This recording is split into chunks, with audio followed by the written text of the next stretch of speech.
Oui, Monsieur le Président, Monsieur le Vice-président, chers collègues, vous nous présentez une décision modificative du budget principal visant à permettre des ajustements budgétaires à hauteur de 25,1 millions d'euros pour l'exécution des politiques publiques jusqu'à la fin de l'année 2025, notamment pour des revalorisations dites des oubliés du Ségur, mais aussi un abondement pour le fonds de soutien à la mobilité des services d'aide à domicile. C'est une bonne chose, même si ce n'est qu'une goutte d'eau pour une réelle amélioration des conditions de travail et de rémunération de ces salariés, souvent oubliés ou délaissés. Mais en plein débat parlementaire sur le projet de budget 2026, comment ne pas aborder l'impact important des choix nationaux sur notre collectivité, pour nos compétences en matière de solidarité et pour les nordistes les plus fragiles. Les orientations budgétaires de ce PLF 2026 traduisent notamment un désengagement injustifiable de l'État vis-à-vis de l'économie sociale et solidaire. En effet, les coupes annoncées touchent directement des programmes essentiels à la cohésion sociale et à l'accès aux droits fondamentaux.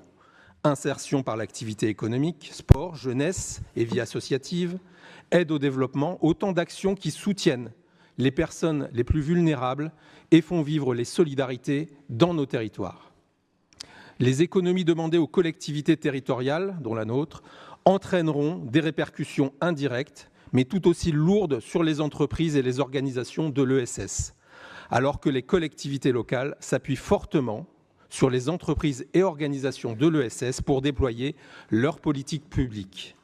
Ainsi, le PLF 2026 prévoit une diminution de 54% du budget que Bercy consacre à l'ESS, un budget dédié à l'accompagnement des entreprises et organisations de l'ESS dans les territoires. Sur l'insertion par l'activité économique, son budget global serait amputé de moins 14%, soit 200 millions d'euros sur un an. Ces coupes budgétaires sans précédent sont avant tout de fausses économies qui vont provoquer l'inverse, et notamment une hausse des dépenses sociales, et mettre en grande difficulté de nombreuses structures et représenteraient la suppression d'environ 20 000 postes en insertion. C'est inconcevable.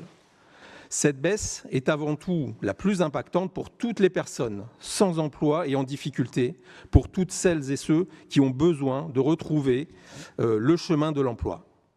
La majorité des bénéficiaires de l'insertion par l'activité économique vivent en dessous du seuil de pauvreté au moment de leur entrée dans le parcours. Ce sont bien les acteurs de l'insertion dans toute leur diversité qui proposent des réponses efficaces et adaptées à ces personnes. Il faut donc les préserver. Par ailleurs, le projet de loi de finances 2026 met aussi en évidence le désengagement de l'État vis-à-vis du financement de la transition écologique, et notamment au niveau local. Ainsi, le fonds vert diminuerait drastiquement, passant de 2 milliards d'euros en 2024 à seulement 0,65 milliards en 2026, soit une baisse de 68% en 3 ans. Ce recul compromet le financement de la transition écologique locale, notamment la rénovation énergétique, la mobilité durable, la gestion des risques climatiques ou l'adaptation au réchauffement climatique, renaturation, lutte contre les îlots de chaleur urbains, etc. Au contraire, il est urgent de renforcer le fonds vert pour les collectivités en y consacrant 1,2 milliard d'euros supplémentaires dès 2026 afin de soutenir la rénovation, la mobilité durable et la gestion de l'eau. Aujourd'hui, pour construire un budget départemental à la hauteur des besoins sociaux et liés à la transition écologique, nous avons un problème. La décentralisation ne s'est pas toujours accompagnée des moyens financiers nécessaires à l'exercice de nos missions. En effet, malgré l'élargissement de nos compétences, les collectivités font face à une réduction progressive de leurs ressources fiscales. Pour les départements, les recettes dépendent d'indicateurs économiques instables. Le marché immobilier pour les DMTO, la consommation pour la part de TVA. C'est pourquoi nous appuyons la demande de nombreux parlementaires d'ouvrir une conférence nationale sur l'autonomie budgétaire et les marges de manœuvre fiscales des collectivités territoriales, afin de repenser les relations entre l'État et les collectivités locales. Dans ce cadre, il conviendrait notamment de définir une fiscalité départementale décorrélée de la croissance économique pour permettre l'action des départements en cas de crise et le financement notamment des aides sociales. De flécher les ressources fiscales de la route aux départements, par exemple la taxe d'immatriculation des véhicules, les futures recettes du système d'échange de quotas d'émissions de gaz à effet de serre, taxer également les super-profits des autoroutes, je rappelle, c'est 76 milliards de dividendes d'ici 2036 pour financer la transition écologique. Pour en revenir à la décision modificative proposée, vous terminez cette délibération par une proposition de versement prévisionnel des contributions au service départemental d'incendie et de secours du Nord et au Conseil d'architecture et d'urbanisme et de l'environnement, le CAUE, du Nord. Nous alertons aussi sur l'impact d'un budget voté tardivement sur les partenaires et notamment les associations.